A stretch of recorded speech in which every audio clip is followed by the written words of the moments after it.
Hello friend, বিকালে আজকে আমাদের কিছু ভালো খাবার খেতে ইচ্ছে করেছে। তো ভালো খাবার মানে বাইরের খাবার, ঘরের খাবার না, একদমই না। তো বাবু এখানে টাকা গুনছিল, বাবু নিতে যাচ্ছিল বাইরে।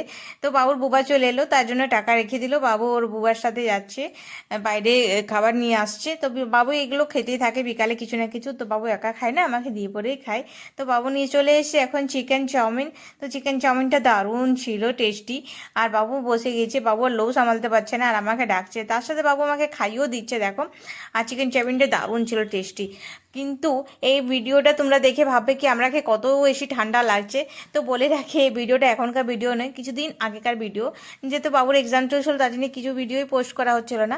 আর বিকাল হয়ে গেছে, বিকালে বিকালে খাবার, আর বিকালে খাবার খাওয়ার পরে সোনা এলেও, সোনা বলছে দাও তোর মাথাতে আজকে ভালোভাবে ম্যাসাজ করি। তো সোনা আজকে বললো, তো এই সুযোগটা ছাড়া যাচ্ছে না। তো তার জন্য চলো তেল ম্যাসাজ করে নিচ্ছি, কিন্তু আজকে আমার চুলের 12টা বেজে যাবে। আশা করছি ব্লগটা ভালো লেগেছে। Like, comment, share.